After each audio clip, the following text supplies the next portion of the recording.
4 से 5 सीटों पर लड़ेंगे उपेंद्र कुशवाहा, ये बातें मीडिया में चल रही है। इस बात का जवाब कैसे दिए उपेंद्र कुशवाहा? देखिए, उपेंद्र कुशवाहा एनडीए में है और चुनाव से पहले एनडीए हो या महागठबंधन, दोनों में सीट बंटवारे का पेच फंसेगा।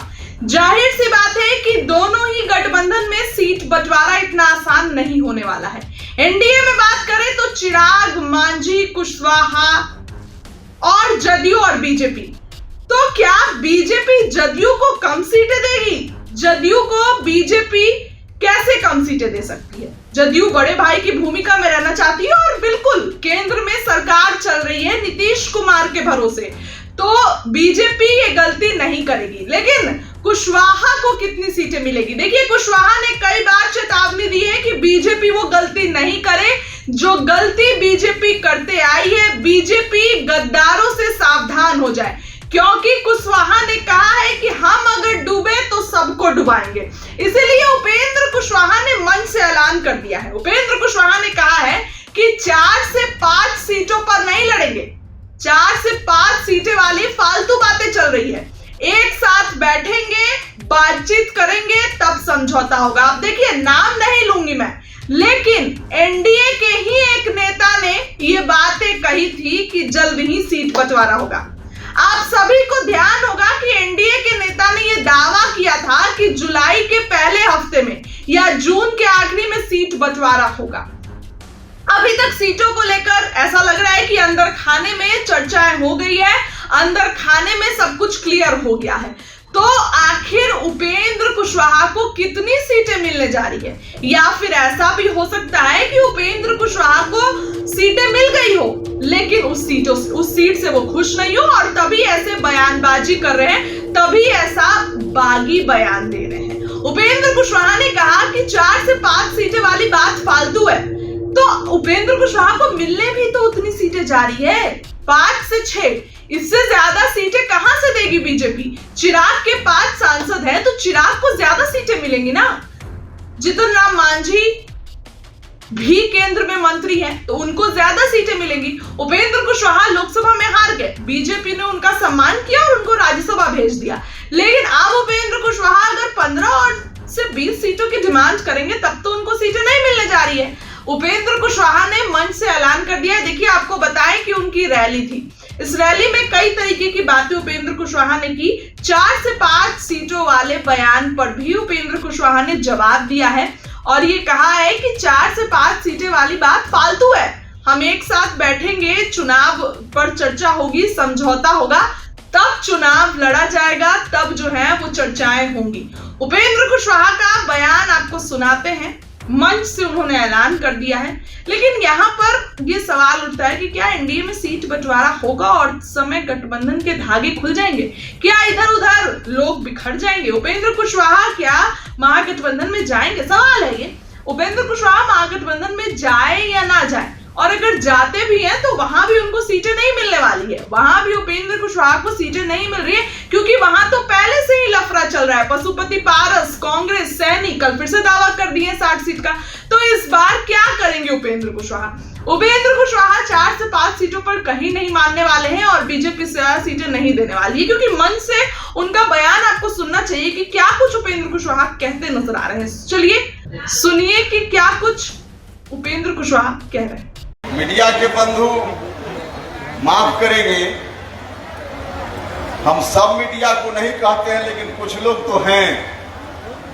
देखिए, और कोई कारण नहीं है 4 सीट मिलेगी, 5 सीट मिलेगी, यह जो चल रहा है।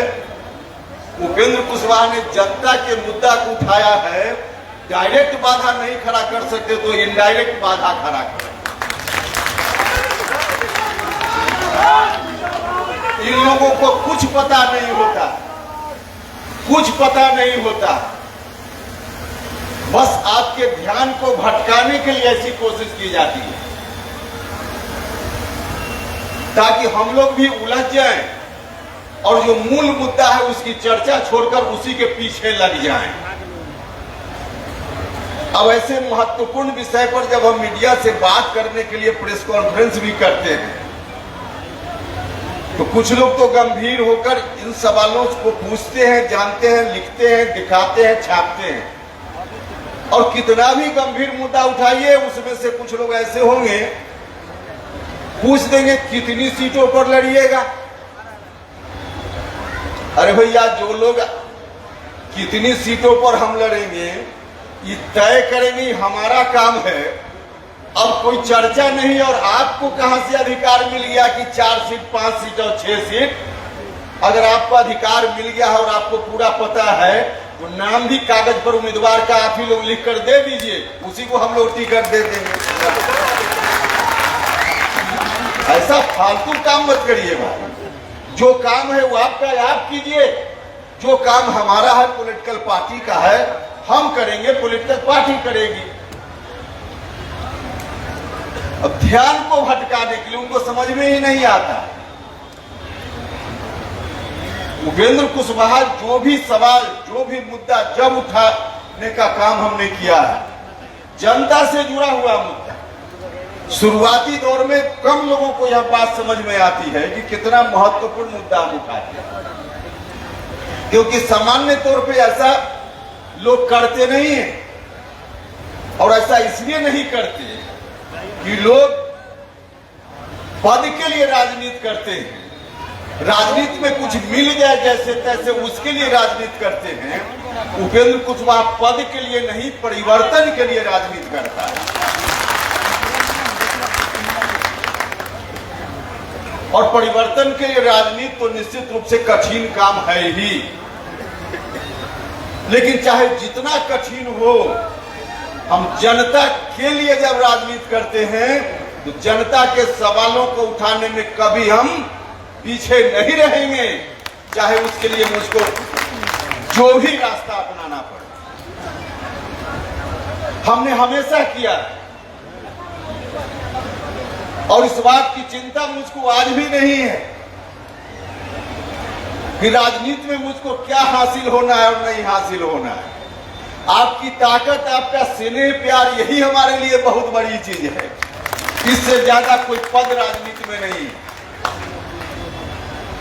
गांधी जी किसी राजनीतिक ओहदे पर गए थे क्या? गांधी जी कभी सत्ता में रहे थे क्या?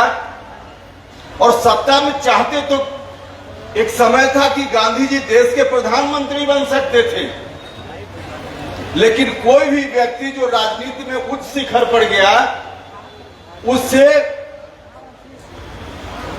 थोड़ी भी प्रतिष्ठा गांधी जी की कम थी क्या?